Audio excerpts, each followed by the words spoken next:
Sra. Presidente. Cumprimento a Sra. Presidente e os meus colegas. Cumprimento também os representantes da APRAF, da APA, da APIT, da APCA e da ARCA, todos, de uma forma ou de outra, com atividades próximas.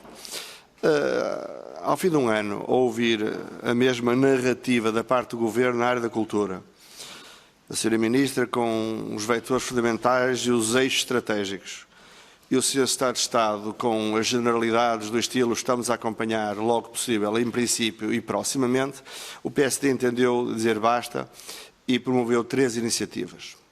A primeira foi uma conferência de imprensa a fazer o balanço de um ano trágico para a cultura. A segunda foi recuperar a feliz ideia do projeto de resolução que já vinha do Parlamento Europeu, em que todos os Estados são instados a seguir e em que o PSD, até otimista, diz no projeto de resolução, pelo menos, valor não inferior a 2% para a cultura, e uma terceira que foi a promover este conjunto de audições. E não estamos nada arrependidos. O número de audições que tivemos até agora já nos permite definir mais ou menos um cenário, um conjunto de factos que são relativamente similares, embora nas diferenças que existem entre os vários subsetores. De facto, isto não foi urgente, isto não foi coerente e isto não foi para todos. E isso preocupa-nos muito. Porquê? Porque se as respostas que o Governo nos dá ao fixar as regras são mais para excluir do que para incluir, nós corremos o risco de ficar muita gente do setor da cultura, mesmo aqueles que à partida tinham expectativa, ou até, vamos acreditar, se pretendia ajudar, fora do radar, fora dos apoios, fora das regras. E a pergunta é, se o CAI é o CAI errado, o que é que se faz a quem fica para trás? Se há dívidas ao fisco, à segurança social, o que é que se faz a quem fica para trás? Se esta empresa não cumpre rigorosamente o Código dos Contratos Públicos, o que é que se faz? Também fica para trás? Ou seja, as regras têm que ser feitas por forma a abranger a enorme multiplicidade de situações que estão na área da cultura e isso não aconteceu. E muita gente ficou para trás. A juntar a isto, ficamos, confesso, um bocadinho perplexos de ver o Partido Socialista não só ao não acompanhar a proposta dos 2% do projeto de resolução do PSD, dos 2% para a cultura, nem que fosse neste modelo mais recente, que é pedir um adiamento de uma semana e aparecer com uma proposta igual ou parecida, mas nem isso. Foi um não e um não redondo. Isso preocupa-nos ainda mais, porque durante muito tempo pensamos que o problema era de dinheiro e vontade política, depois apareceu o dinheiro, mas falta a vontade política. A vontade política e a força política. Eu tenho perguntado o que é que está a fazer a Sra. Ministra da Cultura no Conselho de Ministros.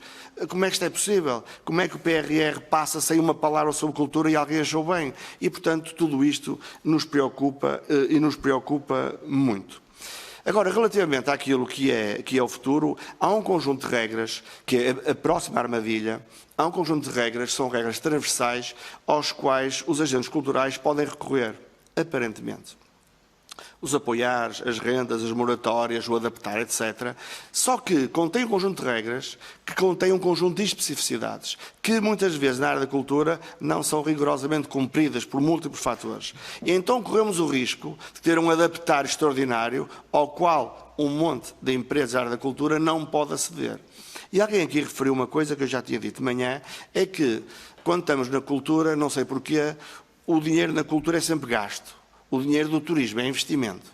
O dinheiro da cultura é despesa, o dinheiro das empresas é investimento. Como se a cultura não fosse investimento, não fosse emprego, internacionalização.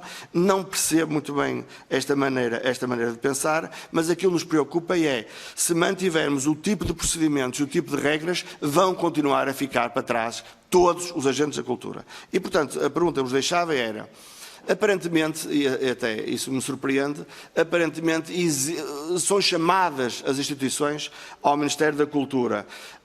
Eu não sei se é para um diálogo ou se é para 2 monólogos, que é isso que se sente. Porque quando nos dizem que nós fomos ouvidos, quando nos dizem que nós demos contributos e eles não aparecem, alguma coisa está a correr mal. Está a correr muito mal e nós todos percebemos que ela está a correr mal do sítio onde devia ocorrer. Pergunta-se muito o que é que o Parlamento faz, mas eu relembro que o Parlamento é um órgão de fiscalização. O PSD, como principal partido da oposição, está aqui para ajudar o Governo a governar, às vezes apesar dele. É o que temos. E, portanto, o PSD vai continuar a tentar evidenciar, nomeadamente nestas audições, da necessidade absoluta do Governo governar. Muito e obrigada. principalmente com medidas para o setor todo. Muito obrigada, Muito obrigado. Sr. Deputado.